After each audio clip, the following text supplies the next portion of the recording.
우리 사도 바울의 지금 3차 전도 여행 거의 막바지의 말씀 우리가 보고 있습니다.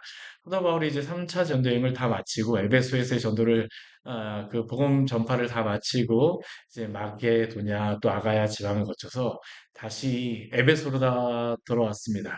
에베소에 와서는 지금 밀레도에 머물고 있는데 오늘 새벽 말씀에 보았었지만 사도 바울이 밀레도에서 에베소까지 충분히 올라갈 수 있음에도 불구하고 올라가지 않습니다. 올라가지 않았던 그러한 이유를 몇 가지로 살펴볼 수 있는데, 첫 번째 올라가게 되면 또다시 에베소에서 여러 가지 분쟁들이 있을 수 있기 때문에, 소동들이 있을 수 있기 때문에 올라가지 않는 것이라고 할 수 있고요.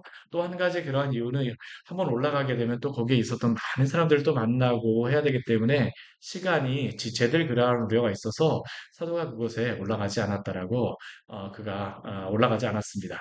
그럼에도 불구하고 사도가 이 에베소에 올라가진 않았었지만 그러나 밀레도에서 에베소에 있던 장로들을 청하죠. 이 에베소에 있던 이 장로들 청하는 이유가 무엇입니까? 그들에게 당부할 말이 있기 때문입니다. 마지막으로 당부할 말. 이제 예루살렘에 올라가게 되면 이제 언제 올지 모른다라는 것을 사도는 알고 있습니다. 그 주변의 사람들도 다 알고 있습니다. 그가 거쳐오는 그런 모든 성에 사람들이 사도 바울에게 이야기합니다. 사도 바울 선생님 올라가면 안 됩니다. 거기 올라가면요, 예루살렘 올라가면요, 어떤 일을 당할지 모릅니다. 성령께서 말씀하시기를 올라가면 어떤 일을 당할지 모릅니다. 계속적으로 그러한 이야기를 하고 있었고, 사도도 그걸 알고 있습니다. 그렇게 그가 이 밀레드에 오기 전에 아수에서 한 40km 정도 혼자서 이렇게 쭉 걸어서 왔었죠. 여러 가지 많은 생각이 있지 않았겠습니까? 그러면서 이 아수에서 걸어서 와서 이 밀레드에서 에베소 교회의 장로들을 만나게 되어진 것이죠. 그리고 그들에게 자신의 그러한 사역에 대하여서 쭉 이야기하면서 어떻게 사역하였는지를 그가 그 에베소 교회 장로들에게 이야기하였습니다. 우리 특별히 그 앞에 말씀해 보게 되면 우리 아까도 제가 읽었었지만 23절 말씀해 보게 되면 그가 들었던 그 이야기 우리 같이 한번 읽어볼까요? 오직 성령이 각성해서 내게 증언하여 결박과 환난이 나를 기다린다 하시나 그러나 우리 같이 또 읽겠습니다. 내가 달려갈 길과 주 예수께 받은 사명, 곧 하나님의 은혜의 복음을 증언하는 일을 마치려 하면은 나의 생명조차 조금도 귀한 것으로 여기지 아니하노라. 이러한 일 때문에 사도 바울은 예루살렘으로 아, 올라갑니다. 올라갑니다. 이게 사도가 이 앞에서 그가 어떻게 사역하였는지에 대하여서 그가 말해야 했던 것이죠. 그리고 그가 그 뒤이어서 이제 오늘 지금 저희가 볼 말씀은 자신의 그러한 사역의 에베소에서의 사역, 지금까지 그러한 사역이 어떤 사역이었는지를 쭉 이야기하고 나서 이제는 그 남겨질 그러한 에베소의 장로들에게 당부하는 그러한 말씀이 바로 오늘 말씀입니다. 오늘 말씀이에요. 그런데 이렇게 이 남겨질 에베소의 장로들에게 몇 가지의 그러한 그 당부의 말을 하는데 첫 번째는 무엇을 이야기하냐면 우리 28절 말씀에 보게 되면 이렇게 이야기합니다. 여러분은 자기를 위하여 또는 온 양떼를 위하여 삼가라라고 이야기를 하죠. 왜 이렇게 삼가라고 말하겠습니까? 이 에베소 교회 안에는 아직도 거짓 교사들, 교회를 무너뜨릴 수 있는 그러한 사람들이 있기 때문입니다. 여러분은 자기를 위하여 온 양떼를 위하여 삼가하라. 삼가하라. 특별히 그들에게 맡겨진 이 교회가 무엇인가를 그들에게 말씀하고 있는데요. 우리 그 28절 뒤에 말씀해 보게 되면 교회에 대해서 이렇게 이야기하고 있죠. 하나님이 자기의 피로 사신 그러한 교회. 하나님이 자기 피로 사신 교회를 보살피게 하셨기 때문에 이 에베소의 장로들에게 자기를 위하여서 먼저 자기를 위하여서 삼가하라. 또 온 양떼를 위하여서 삼가하라고 말씀합니다. 자신을 잘 가꾸지 못한다라고 하게 되면 이 장로들은 교회 그런 지도자들입니다. 자신들을 잘 가꾸지 못한다라고 하게 되면 교회를 그 잘 보살필 수가 없기 때문에 먼저 자기를 삼가라고 이야기하죠. 자신의 영적인 상황을 잘 살펴보며 여러 가지 죄악으로부터 자기를 잘 살피며 세워야 된다는 것입니다. 이것은 우리에게도 바로 적용되어지는 말씀 아닙니까? 다른 사람 우리 신앙 걱정하기 전에 먼저 누구의 신앙부터 점검을 해야 됩니까? 우리의 신앙부터 우리 점검을 해야 됩니다. 나의 신앙이 어떠한가? 내가 정말로 그 믿음 안에 서 있는가를 항상 점검하며 살아가라고 사도가 이야기하고 있는 것입니다. 또한 그가 무엇을 자신을 살핀 후에는 또 온 양떼를 위하여서 삼가라고 이야기를 하죠. 주의 교회를 잘 살펴야 될 책임이 이들에게 있기 때문입니다. 이들을 그 교회의 감독자로 세웠기 때문입니다. 특별히 아까도 말씀드렸던 것 같이 교회는 어떠한 교회입니까? 하나님이 자기 피로 사신 교회다라고 말씀하고 계시죠. 우리는 보통 교회 하게 되면 교회 건물을 생각하거나 정말 외적인 그러한 부분들을 생각합니다. 이 교회는 이래서 좋고 저 교회는 저래서 좋고 교회를 평가할 때 우리가 이야기하는 것들은 대부분 무엇입니까? 외적인 것들을 보고선 대부분 평가합니다. 이 교회는 저렇고 저 교회는 저렇고 목사님이 이렇고 성도님이 이렇고 장로님이 이렇고 이랬고 뭐 저렇고 예배가 이렇고 우리는 대부분 외적인 것으로서 교회가 어떠한 것인가라는 것을 평가하곤 하죠.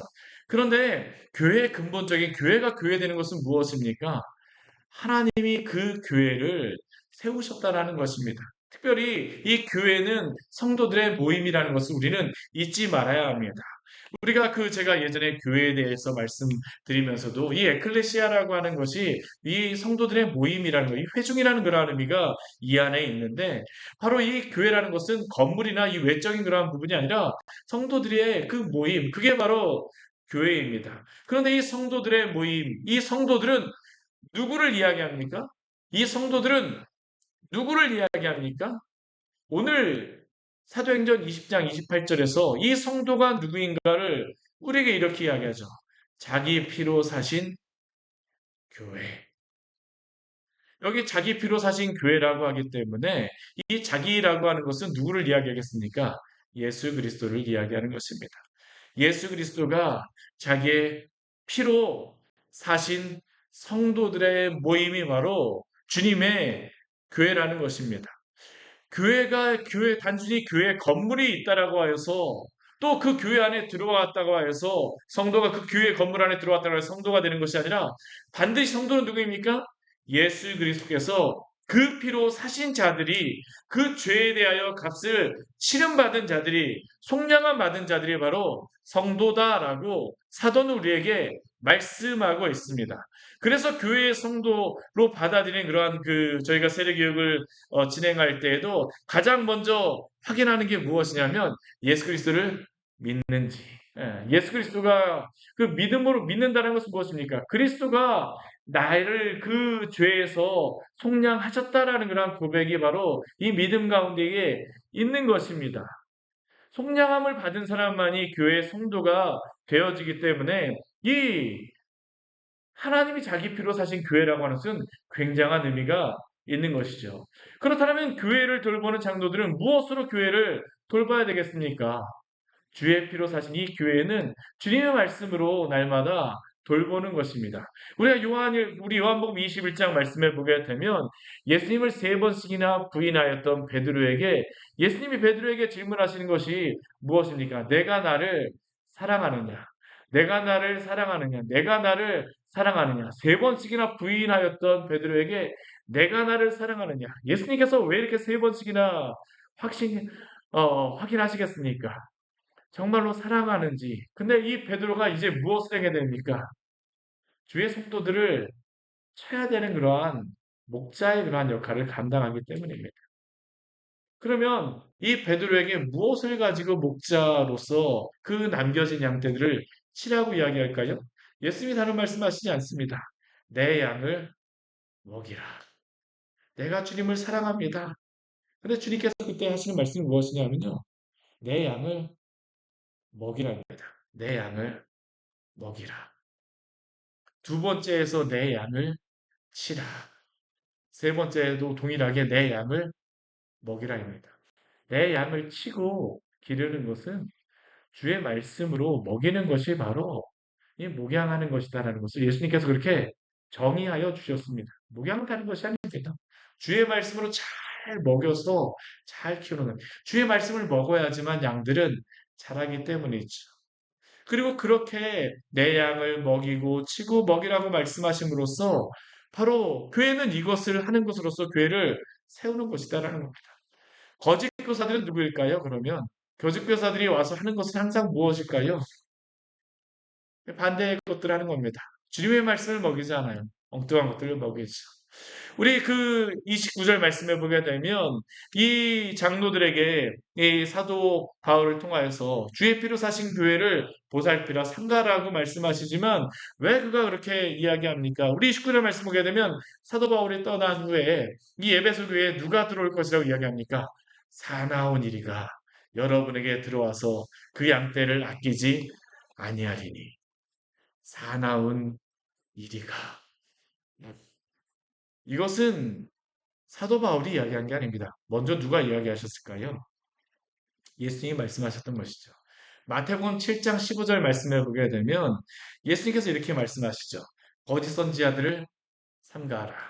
양의 옷을 입고 너희에게 나오니 속에는 노략질하는 이리라라고 예수님께서 말씀하신 것입니다. 이 노략질하는 이리는 겉으로 보기엔 무엇을 입고 있습니까? 양의 옷을 입고 있습니다. 정말로 평화롭게 보입니다. 그런데 어떻습니까? 사나운 이죠. 들어와서 그 양떼를 아끼지 않습니다. 주님의 피로 사신 그 교회를 노략질하는 자들이 바로 거짓 선지자들이라는 것이죠. 이들을 구분할 때에 무엇이라고 말씀하십니까? 우리 예수님이 그 마태복음 7장 22절 말씀해 보게 되면 그 거짓 선자를 그 구분할 때 다른 것을 가지고 구분하는 것이 아니라 그들이 이런 것을 행합니다. 우리 말씀 같이 한번 볼까요? 우리 뭐 잘 아는 말씀이긴 하죠. 우리 마태복음 7장 22절, 우리 23절 말씀 같이 한번 읽어보겠습니다. 마태복음 7장 22절, 23절 말씀 같이 한번 읽겠습니다. 그날에 많은 사람이 나더러 이르되 주여 주여 우리가 주의 이름으로 선지자 노릇하며 주의 이름으로 귀신을 쫓아내며 주의 이름으로 많은 권능을 행하지 아니하였나이까 하리니 그때 내가 그들에게 밝히 말하되 내가 너희를 도무지 알지 못하니 불법을 행하는 자들아 내게서 떠나가라 하리라. 저는 이 말씀을 볼 때마다 얼마나 두려운지 모릅니다. 여기에 보게 되면 이 거짓 선지자들을 무엇이라고 이야기합니까? 주여 주여 우리가 주의 이름으로 선지자 노릇하지 아니었습니까? 라고 이야기하고 있죠. 그들이 무엇을 행했습니까? 귀신을 쫓아내었습니다. 주의 이름으로 많은 권능을 행하였습니다. 이러한 사람들 보게 되면 우리 어떻습니까? 정말로 뛰어난 그러한 선지자 같잖아요. 교회 안에서도 이러한 일을 행한다고 하면 어떻습니까? 정말로 많은 자들이 거기에 가게 됩니다. 우리가 예전에 뭐 그 예수관이라고 박태선 그 장로라고 하는 사람이 예전에 한강 앞에서 이렇게 그 막 사람들 모아놓고 했었는데 그 사람이 세수하였던 세수물을 먹게 되면 병이 난다 그래갖고요. 우리 베드로 뭐 그 사도 바울이 이렇게 옷이나 뭐 그런 것들을 얹게 되면 나은다라고 말씀하지 않았습니까? 그 우리 사도행전 말씀이 나왔는데 근데 그 이 박태선이라고 하는 그러한 장로가 그가 세수하였던 물만 먹어도 난다 그래갖고 엄청나게 실제로다 이적도 많이 행하였습니다.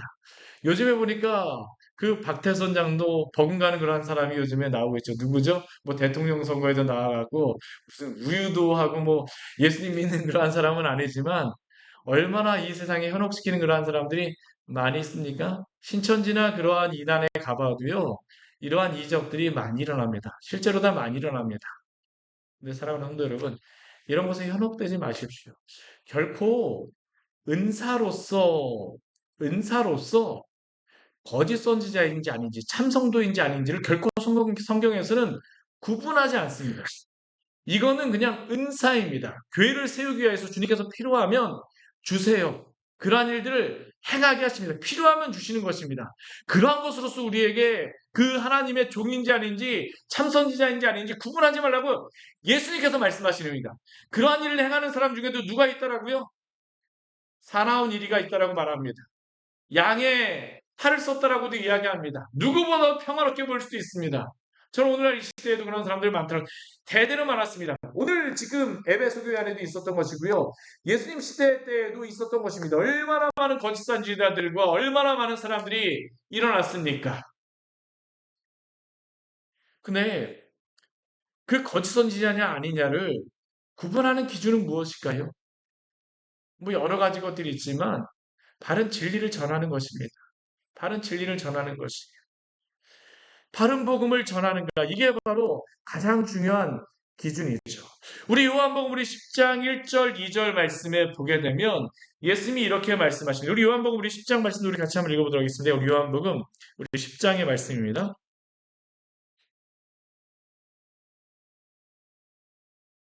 요한복음 우리 10장 우리 1절, 2절 말씀 우리 같이 한번 읽겠습니다.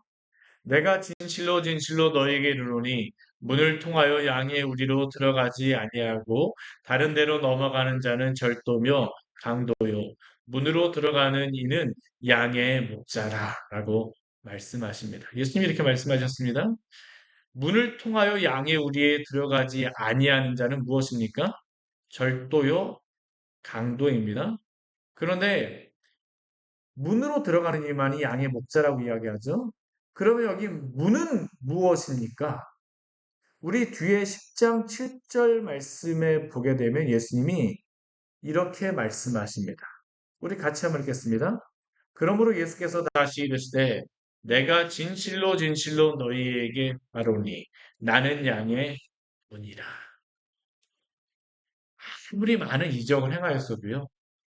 아무리 많은 것을 하였어도 예수 그리스도의 그 복음의 진리에 예수 그리스도를 믿어서 구원받는 그 진리 외에 다른 것을 전하는 사람이라고 하게 되면 다른 것을 조금이라도 이 진리에 대하여 섞게 되면 그 사람은 누구입니까? 늑대라는 것입니다. 도적이라고 예수님께서 말씀하시죠. 많은 이적을 행하는 게 아니고 그리스도만 그리스도 안에 있는가? 그리스도가 참된 시금석이 된다라는 것입니다. 우리 그 뒤에 10장 8절 말씀에도 이렇게 말씀하시죠. 나보다 먼저 온 자는 다 절도요 강도니 양들이 듣지 아니하였느니라. 우리 9절 10절 말씀도 같이 읽겠습니다. 내가 문이니 누구든지 나로 말미암아 들어가면 구원을 받고 또는 들어가며 나오며 꼴을 얻으리라. 도둑이 오는 것은 도둑질하고 죽이고 멸망시키려는 것뿐이요 내가 온 것은 양으로 생명을 얻게 하고 더 풍성히 얻게 하려는 것이라. 아멘. 우리 여기서 분명히 예수님께서 말씀하시죠. 예수 그리스도 외에 다른 길은 없습니다. 다른 문이 있다라고 이야기하게 되면 새로운 신학, 새로운 무엇, 이적과 기적하면서 내가 정말로 하면서 뭐 예수 그리스도의 그 다음 뭐 사람이다, 뭐 성령이다, 뭐다 하면서 아무리 많은 이적을 행하고 한다 할지라도 아닙니다. 아닙니다. 아닙니다. 오직 예수 그리스도만이 유일한 생명의 문이 되심을 믿으시기를 바랍니다. 많은 거짓 선지자들이 있었습니다. 많은 거짓 선지자들이 있었어요. 우리 사도 바울이 계속적으로 이것에 대하여서 얼마나 많이 그 권면하고 말하였는지 모릅니다. 우리 디모데전서 우리 1장 19절 20절 말씀에서 이렇게 말씀합니다. 우리 이 말씀도 같이 한번 찾아볼까요? 우리 사도 바울이 우리에게 권면하는 그런 말씀들이니까 한번 교회 안에서 이러한 것들을 참된 우리가 진리 안에 서 있으려면 도대체 무엇을 가지고 시금석을 가져야 되느냐? 예. 우리 디모데전서 우리 1장 19절, 20절 말씀 우리가 디모데전서 말씀 우리 나누었었지만 우리 같이 또 한번 읽어보겠습니다. 같이 읽겠습니다. 믿음과 착한 양심을 가지라. 어떤 이들은 이 양심을 버렸고 그 믿음에 관하여는 파선하였느니라. 그 가운데 후메네오와 알렉산더가 있으니 내가 사탄에게 내준 것은 그들로 훈계를 받아 신성을 모독하지 못하게 하려 함이라. 아멘. 우리 여기서 분명히 뭐라고 말씀하십니까? 믿음과 착한 양심을 버렸다라고 이야기를 하죠. 우리가 구원을 받은 자들은 참된 믿음이 있습니다. 그리고 그 가운데서 무엇이 있을까요? 착한 양심이 있을 수밖에 없게 갱신된 그러한 의지입니다. 우리는. 주님을 향하여서 살아가고자 하는 그러한 의지가 있게 되죠. 열매가 안 맺어질 수가 없습니다. 도덕적으로 우리가 행함으로 구원받지는 않습니다. 그러나 구원받은 사람에게 반드시 열매는 있어야 됩니다. 은사로서 우리가 분별하는 게 아니고요. 무엇으로서 분별한다고 이야기할까요? 우리 갈라디아서 말씀해 보게 되면 오직 성령의 열매는 사랑과 희락과 화평과 오래 참음과 자비와 양성과 충성과 온유와 절제니 우리 베드로전서 말씀 같은 경우에도 9가지의 그러한 뭐 여러 가지 그 성품적인 그러한 열매들이 나오는데 다 성품으로서 이야기하지 어떤 은사로서 이야기하지 않습니다. 왜 그렇습니까? 그리스도를 믿고 구원받게 되면 그리스도가 내 안에 내주하시고 성령이 나를 주관하시게 되면 그리스도를 닮을 수밖에 없게 되기 때문입니다. 그래서 이 열매는, 이 도덕적인 열매는 당연히 나올 수밖에 없습니다. 예수님 믿는다라고 하면서 그 삶에서 도덕적인 열매가 나오지 않는다? 그렇게 되면 어떻게 될까요? 그 신앙에 대해서 만약 그렇지 못한다면 우리는 우리의 신앙에 대해서 점검해야 됩니다. 우리가 그렇게 살아가지 못하잖아요. 그럼 무엇을 해야 될까요? 회개해야 됩니다. 교회 안에서도 이 부분에 대해 철저하게 회개해야 되죠. 십계명의 말씀 오늘 우리에게 필요가 없는 게 아닙니다. 어떠한 분들은 구약에만 이 십계명의 의미가 있지 신약에서는 십계명이 의미가 없다라고 생각하시는 분들도 있어요. 우리 교회에서는 제가 하도 강조를 하기 때문에 이거 당연하다고 생각하실지 모르지만 의외로 다 그렇게 생각하시는 분들이 의외로 많습니다. 이 십계명의 말씀들이 도대체 신약에 왔는데 그게 무슨 의미가 있는가라고 질문하십니다. 근데 십계명은 무엇일까요? 예수 그리스도를 믿게 되면 당연히 그 삶에서 내가 이제 하나님의 백성이 됐기 때문에 십계명의 말씀을 지키게 되어집니다. 근데 십계명의 말씀을 지킨다는 것은 첫 번째 계명이 무엇입니까? 다른 신을 두지 말라잖아요. 그렇죠? 하나님이 나의 주인이 되어준다는 그러한 의미입니다. 하나님이 나의 주인이 되어주시는 사람서부터 다른 유일하신 하나님밖에 없습니다. 그분이 나의 삶의 모든 기준이 되어주시는 것입니다. 이게 되어지지 않았는데 예수 그리스도를 믿을 수가 있을까요? 우리가 사실은 신앙 안에서 많은 그 혼란이 오고 쓰러지는 이유 가운데 제가 요즘에 정말 더 드는 생각이 무엇이냐 하면 교회 안에서 그리스도가 주가 되어주지 않는 사람들은 그리스도가 나의 구주가 되어졌다는데 우리가 그리스도가 내 삶에서 정말로 주가 되어지지 않은 사람들 구원의 주가 되어질 뿐만 아니라 내 삶의 모든 기준에서 주가 되어지지 않는 사람들은 정말 그 신앙에 대해서 반드시 점검해 봐야 됩니다. 왜 그럴까요? 언젠가 이것이 발목을 잡습니다. 이것이 언젠가는 발목을 잡아요. 잘 되게 되면 내 삶이 굉장히 잘 되게 되면 예수님 굉장히 어려워갖고 예수님 믿게 되어지는 잘 되게 되어지면 어떻게 되냐면 더 잘 되기 위하여서 주님을 떠납니다. 왜냐하면 주인이 되어주지 않게 되면 그러면 그리스도가 나의 주인이 아니라는 것은 나의 무엇입니까? 사실은 종이라는 것입니다. 액세서리예요. 내가 성공할 때에만 필요한 거지 내가 성공하게 되면 어떻습니까? 더 성공하기 위해서 때때로 필요할지 모르지만 내가 한참 잘 나가고 있으면 필요하지 않아요.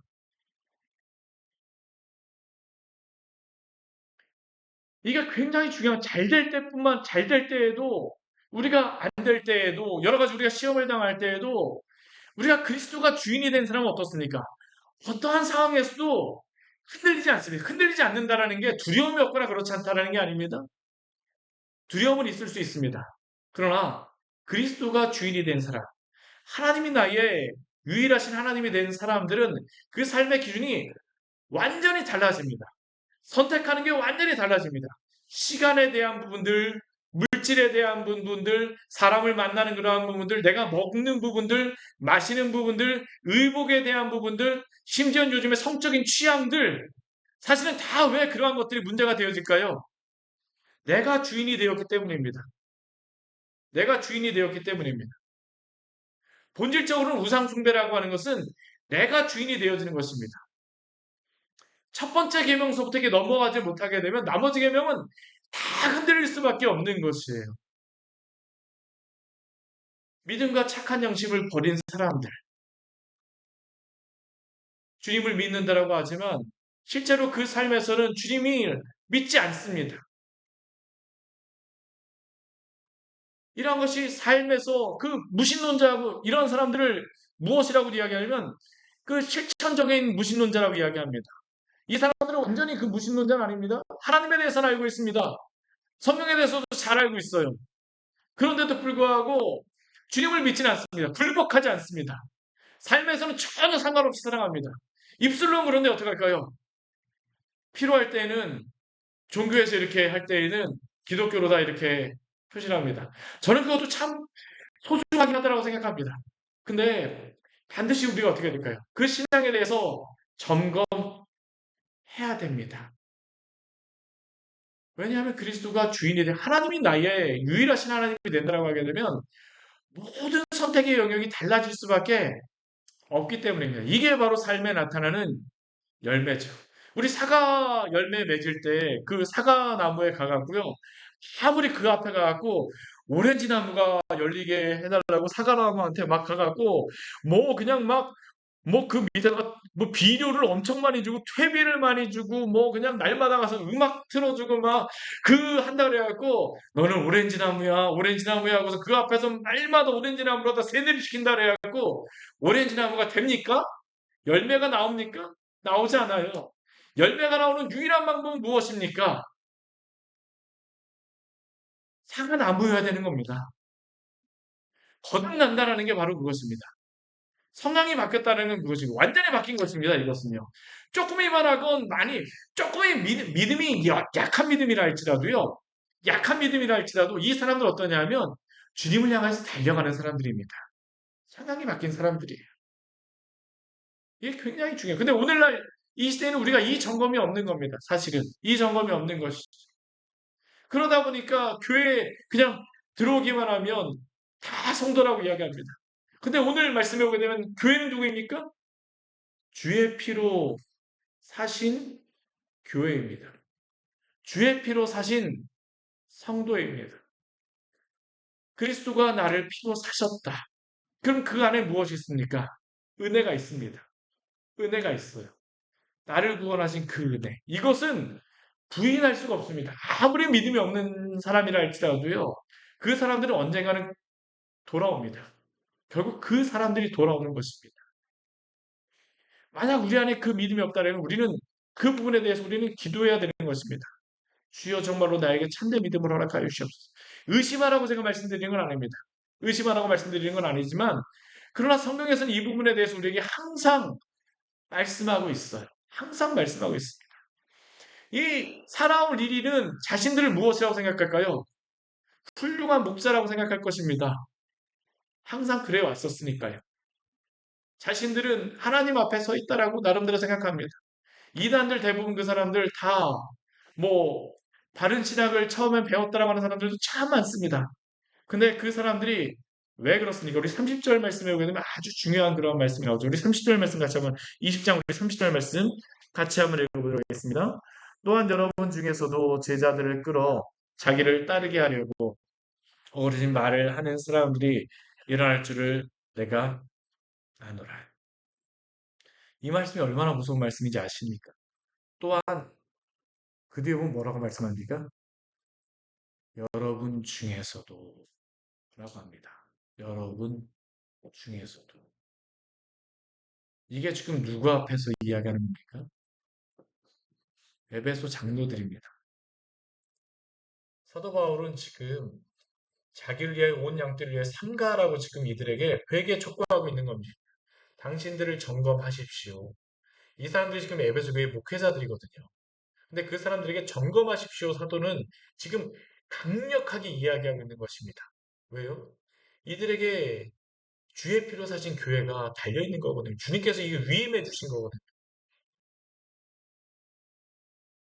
사도 바울이 더 강력하게 이야기하지 않습니까? 또한 여러분 중에서도. 그런데 왜 이들이 거짓 선지자들이 왜 일어났습니까? 우리에게도 저에게도 주시는 저는 경고라고 생각을 합니다. 왜 이들이 그런 문제에 빠집니까? 우리 그 뒤에 보면 나오죠. 제자들을 끌어 자기를 따르게 하려고. 문은 오직 누구십니까? 예수 그리스도입니다. 양의 문은 예수 그리스도인데 성공하기 위하여 성공하지 않아도 상관없습니다.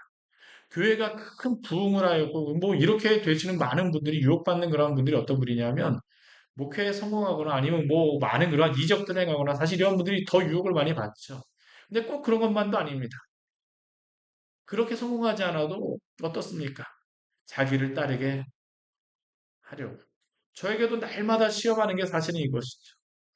목회자나 그 앞에 선 사람들은 인기인들이 되려고 하는 게 아닙니다. 목회자는 어떠한 사람일까요? 세례 요한이 제자들이 와갖고 아니 세례요한 선생님 당신이 세례를 준 저 예수라고 하는 사람에게 많은 사람이 다 저 사람을 따라갑니다. 근데 그 제자들에게 세례 요한이 뭐라고 얘기합니까? 나는 쇠어야 그래. 그는 흥하여야 하리라. 세례 요한의 그 사역 가운데 중요한 사역이 무엇이었는지 아십니까? 요한복음 말씀을 보게 되면 자신의 제자들을 예수님의 제자들로 다 보내버립니다. 왜 그렇습니까? 그는 그 신약의 예수님의 그 사역을 전부를 다 보지 못하였습니다. 그러나 그는 그가 양의 문이 아니라는 것을 분명히 알았습니다. 많이 아냐 적게 아냐의 문제도 아닙니다. 그 사람이 많은 일을 하냐 안 하냐의 문제도 아닙니다. 인기가 많냐 많지 않냐도 문제가 아닙니다. 여기에 중요한 이유가 무엇입니까? 제자들을 끌어 자기를 따르게 하려고. 항상 그 안에는 교만이 있는 것입니다. 교만. 아담과 하와가 범죄했던 이유도 근본적으로 뭡니까? 내가 하나님과 같이 되고 싶어서. 내가 그리스도와 같이 되고 싶은 것입니다.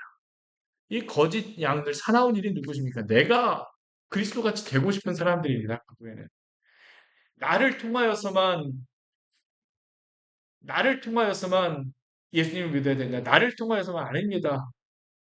복음은 어떻습니까? 모든 교회 안에서 동일한 복음이 선포돼야 됩니다. 또한 그 모든 교회에서 주 예수 그리스도가 주인이 되어 주셔야 되죠. 사람들이 앞에 있는 그러한 사람들이 내가 뭐 특별하니까 나한테 와야지만 은혜를 받고 나한테 와야지만 아닙니다. 자기를 따르게 하려. 그러니까 어떻게 할까요? 우리 그 뒤에 보게 되면 자기를 따르게 하는 중요한 수단이 있죠. 무엇입니까?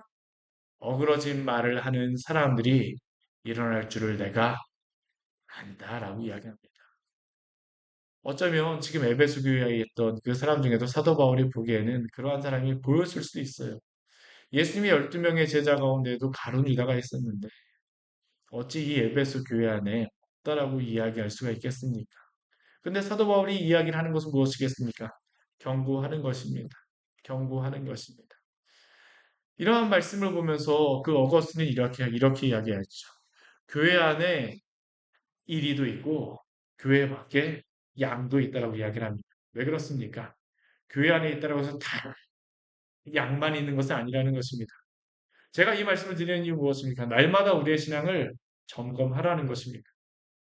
또한 밖에 있는 그 양들을 향해서 어떻습니까? 하나님 택하신 사람은 언제든지 주의 전으로 불러오기 위해서 애써야 되겠죠. 애써야 됩니다. 사도 바울. 그가 이 에베소 교회 안에서 또 어떻습니까? 우리 31절 말씀 같이 한번 읽어보겠습니다. 그러므로 여러분이 일깨어 내가 3년이나 밤낮 쉬지 않고 눈물로 각 사람을 훈계하는 것을 기억하라. 교회의 가장 중요한 것은 무엇일까요? 바른 말씀을 선포하는 것입니다. 그리고 또한 기도하는 것이죠.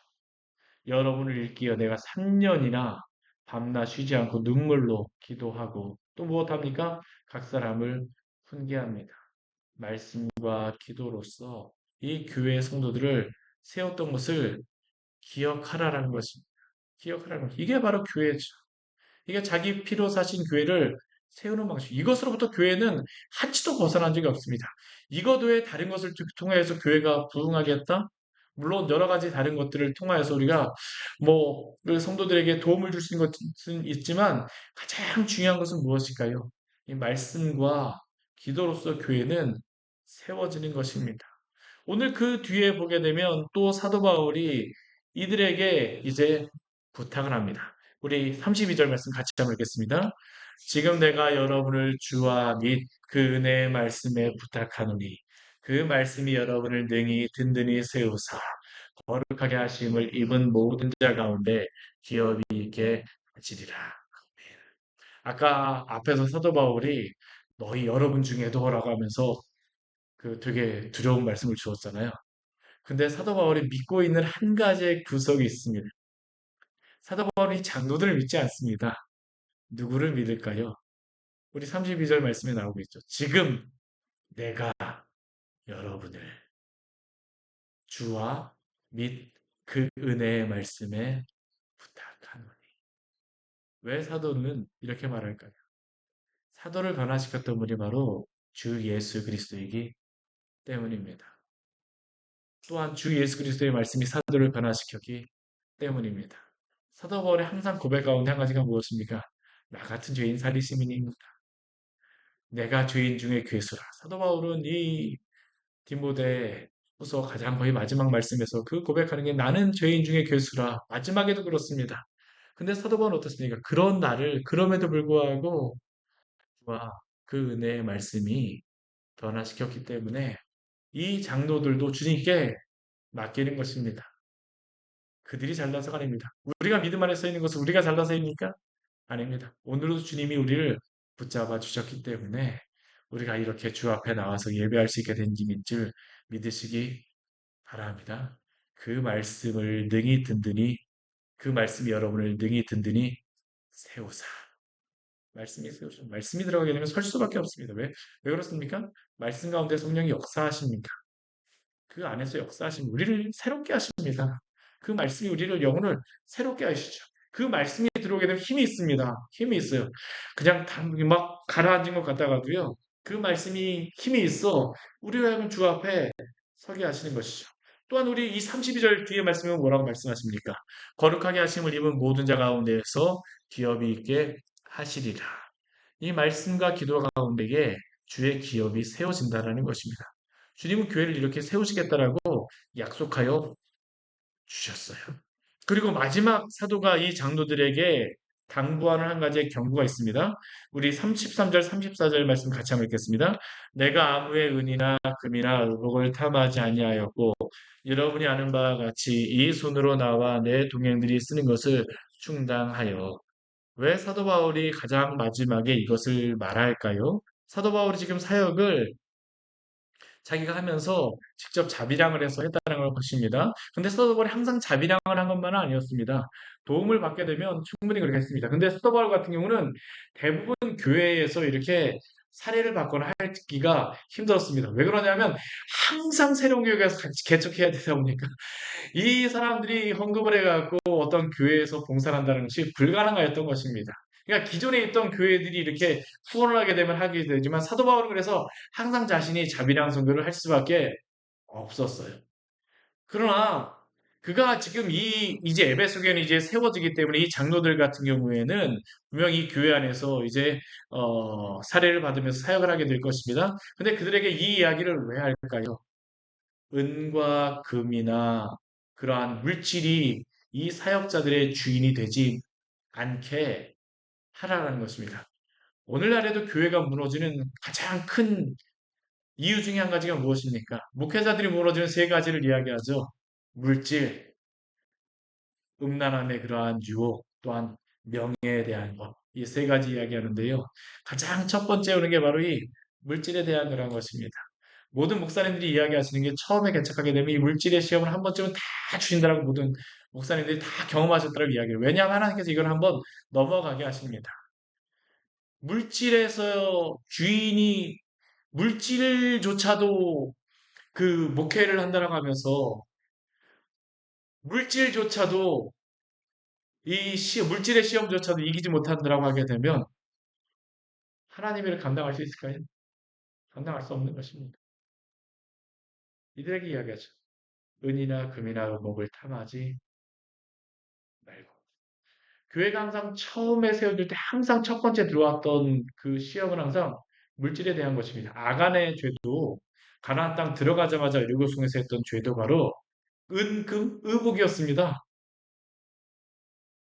우리 초대교회 시대 우리 그 아도 그 누구였었죠? 아나니아, 삽비라 그 시험도 바로 이 물질에 대한 부분이었었잖아요. 가장 첫 번째 이것을 가져간다고. 근데 이것은 목회자들만이 아닙니다. 오늘날 교회도 그렇습니다. 교회도 항상 무너지는 중요한 이유 중에 한 가지가 무엇입니까? 물질 때문에 무너집니다. 제가 요 저랑 같이 이렇게 같이 하셨던 그러한 어, 같이 참교추에서 같이 하셨던 목사님 중에 한 분이 좀 위암도 걸리고 고생도 많이 하셨었는데 요즘에 어떻게 해갖고 또 연락이 됐는데 그 목사님 교회에서 정말 어려움이 있었더라고요. 그 교회 안에서도 재정적인 문제가 발생을 해갖고요. 문제가 발생했는데 그 재정적인 문제를 했던 분은 뭐 진짜 감옥에도 들어가고 근데 문제는 뭐냐면 그 목사님조차도 그 교회에서 그 문제가 발생하니까 고소를 당해갖고 여러 가지 어려움들도 당하고 이 물질에 대한 그러한 부분이 교회를 완전히 무너뜨리는 것입니다. 교회 안에서 목회자도 그렇지만 성도들도 이 물질이 주인이 되어지면 안 됩니다. 우리는 무엇으로 사는 사람들입니까? 복음으로 사는 사람들입니다. 복음으로 사는 사람들이에요. 복음이 주인이 돼. 우리가 그렇다고 해서 물질이 필요 없다라고 말씀드린 건 아닙니다. 우리도 먹어야 됩니다. 아무리 금식을 한다고 해갖고 뭐 날마다 금식할 수 있겠습니까? 아닙니다. 먹어야 됩니다. 물질이 있어야 되죠. 음식이 있어야 되죠. 그러나 그것이 우리의 주인은 되지 않게 하시기를 바랍니다. 35절 우리 가장 뒤에 사도 바울 이 말씀 우리 그 뒷부분에 예수님께서 이렇게 말씀하셨다고 하죠. 우리 주 예수께서 친히 말씀하시면 같이 한번 읽어볼까요? 주는 것이 받는 것보다 복이 있다 하심을 기억하여야 할지니라. 아멘. 근데 사실은 예수님께서 이 말씀을 직접 하신 말씀은 없습니다. 주는 것이 받는 것보다 복이 있다라는 그 말씀은 사복음서에서 나오지 않았어요. 근데 이 말씀에 예수님께서 마태복음 10장 8절 말씀해 보게 되면 제자들을 파송하시면서 이 말씀을 하셨습니다. 병든 자를 고치며 죽은 자를 살리며 나병한 자를 깨끗하게 하며 귀신을 쫓아내되 너희가 거저 받았으니 거저 주라. 무엇을 거저 주십니까? 복음을 거저 주는 것입니다. 교회는 물질을 주는 것이 아닙니다. 교회는 함께 모여가고 함께 부자 되자라고 교회 안에서 성도들이 이거 가지고 모이기 시작하면 안 됩니다. 그러면 그 교회는 은혜가 싹 달아나 버립니다. 교회 안에서 부자가 되는 것으로 모이기 시작하면 이것으로 소리가 모이기 시작하잖아요. 그럼 교회가 은혜가 달아납니다. 교회 안에서 무엇이 나눠질까요? 복음이 나눠져야 됩니다. 주는 것이 받는 것보다 복이 있다. 이 복음 안에서 우리 광야의 교회가 세워지기를 원합니다. 같이 기도하도록 하겠습니다. 우리 오늘 말씀 같이 기억하시면서 우리 같이 기도하기로 합니다. 사도 바울이 이 에베소 교회 장로들에게 점검함으로 주시는 그러한 말씀이죠. 참 저는 이 말씀이 귀하더라고 생각이 되어집니다. 마지막에 그 주는 그 되게 비장하잖아요. 그렇죠. 결박과 환란이 나를 기다린다 하시나. 오늘 제가 뒤에까지 읽지 못했지만 모두 다 이 사도 바울이 이 말을 쫄하고 나서 막 울립니다. 만나지 못할 거라고 생각하기 때문에. 근데 오늘 이 말은 여러분 중에도 그러한 사람이 있을 수 있습니다. 그러나 여러분들은 주와 하나님의 주님의 말씀에 맡깁니다. 우리가 정말로 주님의 이 복음, 이 진리 안에 서게 하여 주시옵소서. 우리 시간 주님 앞에 간절히 기도하도록 하겠습니다. 같이 기도하시겠습니다. 하나님 아버지 시간 주님 앞에 저희들을 세우시다 앞에서 아버지는 미안해 뱃사람이 타여 주시고 주님의 이름에 뱃사람의 몸속에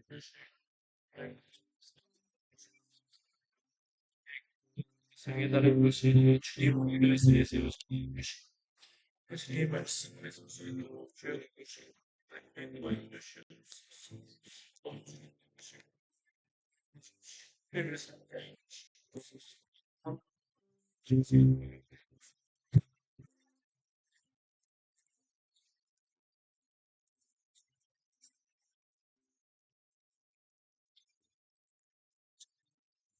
할수 있는 주님의 주시옵소서.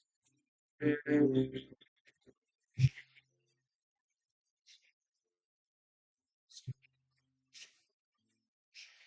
말하는 주시옵소서. 하나님 아버지 오늘 말씀을 통해서 우리에게 귀한 은혜를 주니 감사를 드립니다. 사도가 에베소 장로들에게 당부하였던 이 말씀 또한 오늘 우리에게 주시는 말씀인 줄 믿습니다. 하나님 아버지 정말로 혼탁한 시대에 또한 우리 안에서도 하나님 아버지 우리의 마음속에서도 날마다 전쟁이 일어납니다. 주의 말씀을 붙들고 은혜 안에 살고 있다라고 하지만 여러 가지 하나님의 이야기들이 들리고 많은 사람들이 이야기를 하게 되면 귀가 팔랑팔랑거리면서 하나님 아버지 이리 쏠리고 저리 쏠리고 하는 것이 솔직한 우리의 마음임을 당신 앞에 고백합니다. 오 주님 그러나 우리를 불쌍히 여겨주시고 당신의 은혜 가운데 있게 하여 주시옵소서. 우리가 세상의 다른 것을 향하여 달려가는 것이 아니라 주 영광 향하여 주 말씀 향하여 달려가는 자들 되어지게 하여 주시고 우리에게 주신 그 사명이 있사오니 오 하나님 아버지 당신의 그 사명을 맡은 자들 주 예수 그리스도의 피로 사신 그러한 성도들 하나님 아버지 당신 앞에서 정말로 은혜로 날마다 설계하여 주시고 주 말씀 붙들며 성령 안에 설계하여 주시옵소서. 예수님의 이름으로 기도드립니다. 아멘. 우리 주 말씀 향하여 우리가 찬양하도록 하겠습니다. 하늘에 나는 새도 주 손길 돌보시네. 우리 믿음으로 같이 고백하며 찬양합니다.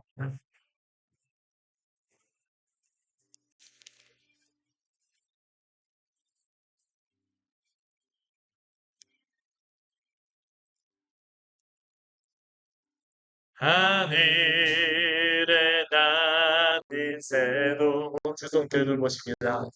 주 손길 돌보시네. 온 땅에 충만한 주 사랑으로 내 마음을 덮이소서. 지나 들으셨네. 주의 영광 위에 모든 사람 이끄소서. 주의 영광을 주 말씀 향하여 주 말씀 향하여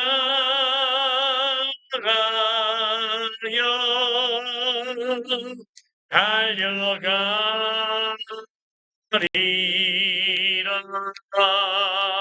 힘도 아닌 능도 아닌 모든 손으로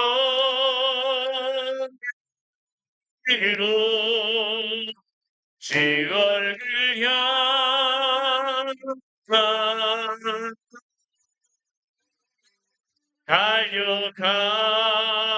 달려가리니